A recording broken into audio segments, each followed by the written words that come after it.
இந்த குட்டி குட்டியா இருக்கிற மத்தி மீனை வச்சு கையால கரைச்சி மீன் குழம்பு வைக்கலாம். பெரிய லெமன் சைஸ்ல புளி கரைச்சி எடுத்துக்கலாம். 3 தக்காளியை நல்லா பொடியா நறுக்கி அந்த புளியோட சேர்த்துடலாம்.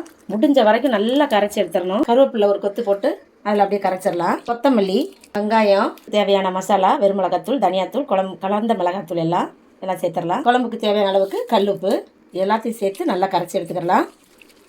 அப்படியே இருக்கட்டும். இப்போ தாளிப்பு கொடுத்துடலாம். 4 டேபிள் ஸ்பூன் அளவுக்கு எண்ணெய் ஊற்றிக்கலாம். எண்ணெய் காஞ்சிடுச்சு. வெந்தயம் 1 ஸ்பூன், அதுக்கு 1/4 ஸ்பூன், பெரிய வெங்காயம், கீழே 1 கப்பு கருவேப்பிலை, 3 பச்சை மிளகாய் கீரி போட்டாச்சு. பூண்டும் சின்ன வெங்காயமும் அதோட சேர்த்துடலாம். எல்லாம் நல்லா வதங்கிடுச்சு. நம்ம கரைச்சி வச்ச கலவையை அப்படியே ஊற்றிடலாம். மூடி போட்டு ஒரு கொதிக்க விட்டுறலாம். குழம்பு நல்லா கொதிச்சிருச்சு. எல்லா மீனையும் ஒன்றா சேர்த்துடலாம்.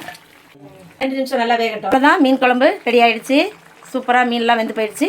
நம்ம கொஞ்சம் கொத்தமல்லி தூவி மீன் குழம்பு முடிச்சிடலாம். இது காதி காட்டன் சாரி. இது சூப்பராக இருக்கு. இதில் வந்து 4 கலர் இருக்கு. ஒரே மாதிரி design. 4 colour, green colour, red colour, இது பர்பிள்ல டபுள் ஷேட் சாரி. இது நான் கட்டியிருக்கேன் இந்த பர்பிள் கலர். இந்த கலர் பிடிச்சிருந்தாலும் வாட்ஸ்அப் பண்ணி வாங்கிக்கிறேங்க.